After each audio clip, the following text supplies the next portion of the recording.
செல்வங்களே, வணக்கம், வணக்கங்கள்.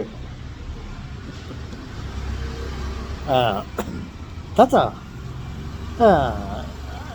எனக்கு இன்னொரு கேள்வி, ஒரு சந்தேகம் இருக்கிறது தாத்தா. சொல்கிறார்களே, காசே தான் கடவுள் அப்பா சொல்லிட்டு அது அந்த கடவுளுக்கும் தெரியுமாப்பான்னு சொல்கிறாங்களே தாத்தா, அது உண்மையா தாத்தா? காசே தான் கடவுள்னு சொல்கிறாங்கல்ல, அது உண்மையா தாத்தா? யார் சொன்னது? தவறானது. காசு கடவுள் இல்லை, இப்படி வேண்டுமானால் சொல்லலாம். காசு என்பது பேய். அந்த காசு இருப்பவனுக்கு மோட்ச ராஜ்யத்தில் இடமில்லை.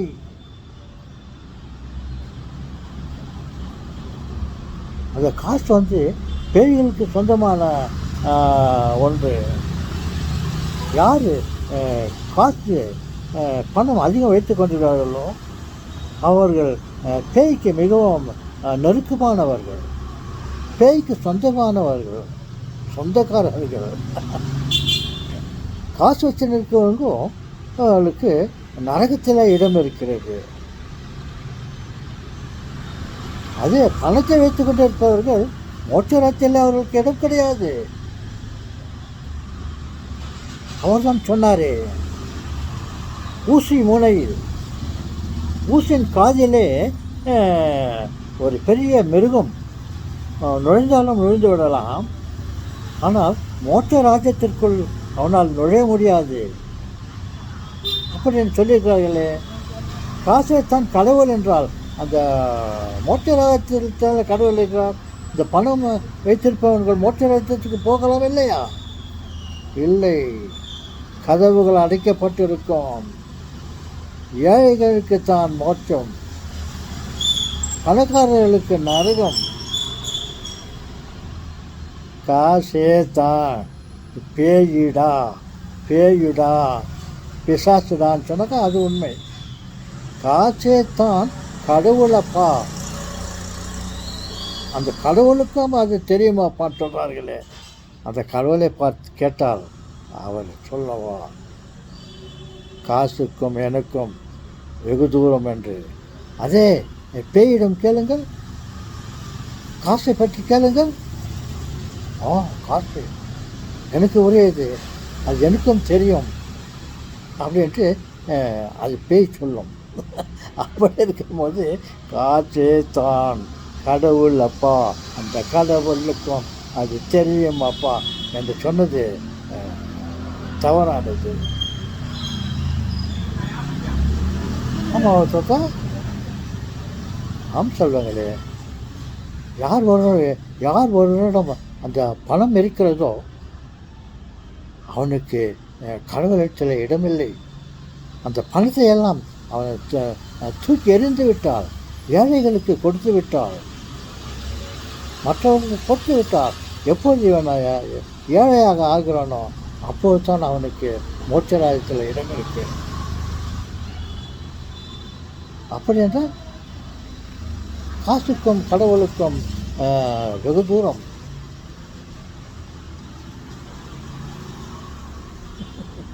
தாத்தா, ஆமாவா தாத்தா? பணம் பேயும், பணம் என்றால் பேயும் வாயத்திறக்கமாம், பிணமும் வாயத்திறக்கமாம். பணம் என்றால் பிணமும் வாயத்திறக்கம் என்று சொல்வார்கள். எஸ், அது பேய்க்கு சொந்தமானது, அது கடவுள் இல்லை. அது ஒரு லூசிஃபர். தான் உங்கள் பேரை சொல்கிறீங்களோ?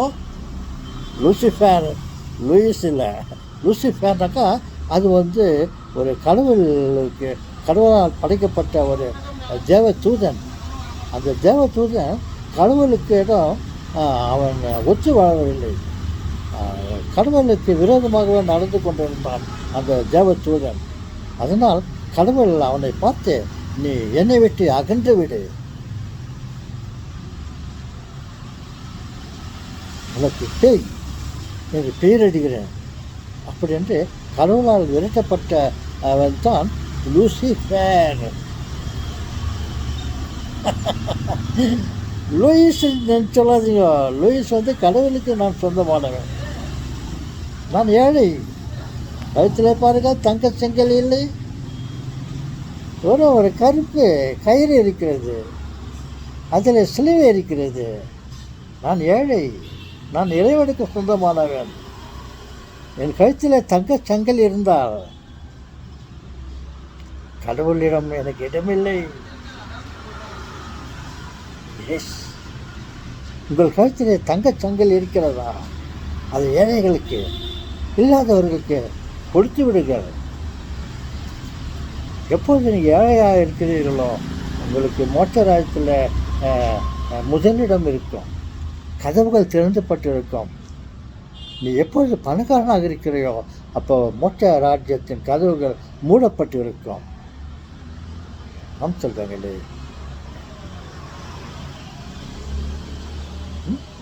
பணம் இருக்கட்டும், பணம் வேண்டும், அதை பகிர்ந்து உண்ண வேண்டும், பகிர்ந்து அனுபவிக்க வேண்டும். இல்லாதவர்களுக்கு கொடுத்து அவர்களுக்கு உணவுக்கும் உடைக்கும் இருக்க இடத்திற்கும் அவர்களுக்கு இருக்கும் பணத்தை கொடுத்தால் கடவுள் உங்களை ஆசீர்வதிப்பார். நீங்களாம் எப்போ பணத்தை வச்சுன்னு இருக்கிறீங்களோ கடவுள் உங்களை விரும்ப மாட்டார்.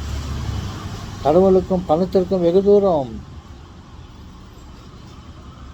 யாரோ சொன்னார், யாரோ சொன்னார், யாரோ சொன்னார். அது யார் சொன்னார் என்று கேட்டால் கடவுள் மிகவும் வருத்தப்படுவார். எனக்கு விருப்பமில்லாதது பணம். அதை அது எனக்கும் தெரியும், கடவுளுக்கும் தெரியும் என்று சொல்லியிருக்கிறார்களே, அது என்று கடவுள் வருத்தப்படுவார்.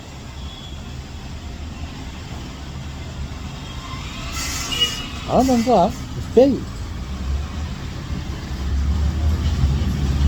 அது அந்த பேய்க்கும் தெரியும். ஓகே சொல்கிறங்களே, உங்களோட பணம் இருக்கிறதா?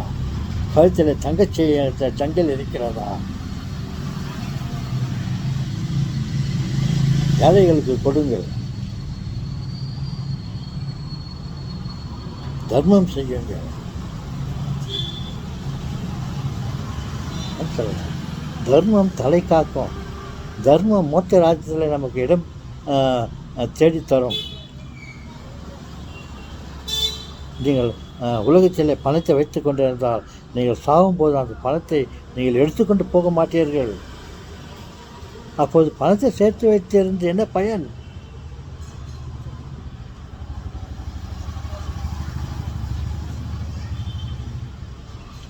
சரிங்க தாத்தா, நீங்கள் சொல்கிற மாதிரி எங்கள்கிட்ட இருக்கிற காசில் கொஞ்சம் ஏழைங்களுக்கு கொடுக்கலாம் தாத்தா. சரி சொல்வாங்களே, பணத்தின் மீது ஆசை வைக்காதீர்கள். ஆசை வைக்காதே, அவதிப்படாதே.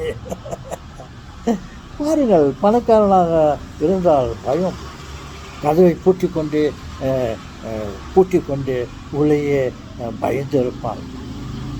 கல்வர்கள் நம்மை அடித்து விடுவார்கள், திருடி கொண்டு போய் விடுவார்கள் என்று நிம்மதியில்லாமல் இருப்பார்கள். பாருங்கள், என்னை மாதிரி ஏழையாக இருந்தால் சுதந்திரமாக வாழலாம்.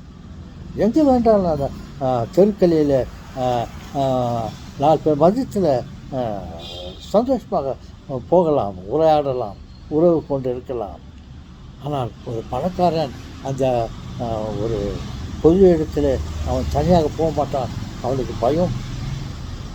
பாருங்கள், பணம் இருக்கும்போது அவனால் எப்படி நிம்மதியாக இருக்க முடியும்? ஓகே சொல்லுங்களே, பணத்தின் மீது ஆசை கொள்ளாதீர்கள். ஓகே, உங்களுக்கென்று வைத்துக் கொள்ளுங்கள். உங்களுக்கு தேவைக்கு அதிக தேவைக்கு மேல் இருந்தால் அதை உங்களிடம் ஒரு நிமிஷம் கூட வைத்துக் கொண்டு இருக்காதீர்கள். நாளைக்கு வச்சுக்கொள்ளலாம்னு ஆசைப்படாதீர்கள். அன்னன்னைக்கு நமக்கு கொடுத்துட்டே இருப்பார் கடவுள்.